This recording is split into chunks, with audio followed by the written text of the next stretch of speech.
Hey guys, today we want to do a video that's a little bit more serious because our friend has gone through a pretty traumatic thing in his life. Yeah.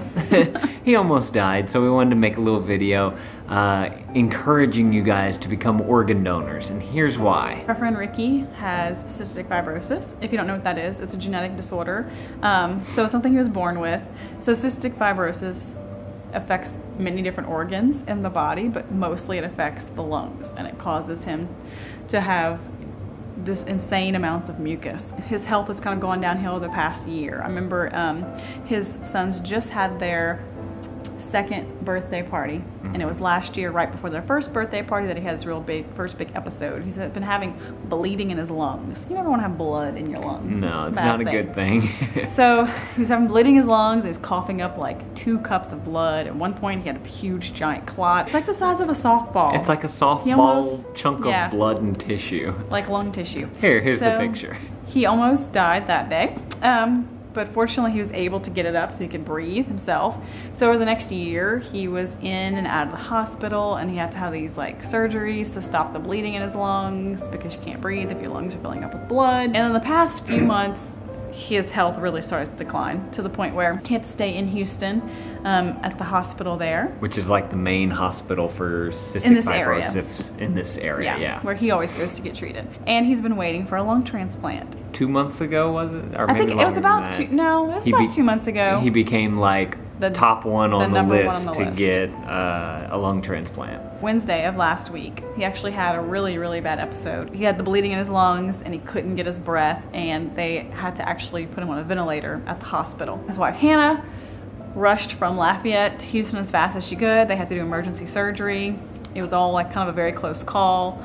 He was in ICU, still on a ventilator, completely unconscious, didn't know what was going on. It was like probably the worst day that he's had. Yeah. There was a tear in his left lung, which he can live with, but Hannah found out from the doctors that should he have bleeding in his lungs, which had been happening a lot, they weren't going to be able to go back in and do surgery. Did they know where the tear was from? It happened during the repair. I mean, they had done this a lot, going into his lungs, stopping the bleeding. To get the blood out. Gotcha. Well, and just to cauterize it, to stop it. They weren't going to be able to go back into his left lung, and that's kind of a big deal considering he was having these episodes where he was having bleeding and he couldn't breathe. Shortly after that, while in ICU, the organ donor doctor walked in and with the other doctors while they were checking Ricky's vitals and stuff, and told Hannah that they had a match.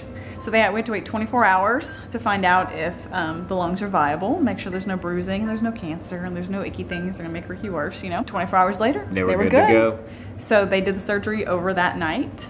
They were finished in the morning, and then by the evening, they had taken him off of the ventilator, and he was breathing on his own with his own lungs. Amazing. I know. He literally went from like dying, from being it was pretty serious. It was the worst situation you can imagine. Yeah. To now, I mean, it's like a brand new set of lungs, yeah. Which, for us, you think, oh yeah, he's got a brand new set of lungs. But for Ricky to have a brand new set of non-CF lungs is amazing. There's no more coughing, there's no more mucus, there's no more breathing treatments. It's like this thing that was his routine literally since he was just a few weeks old. Now he just has these lungs and he can just breathe. Yep.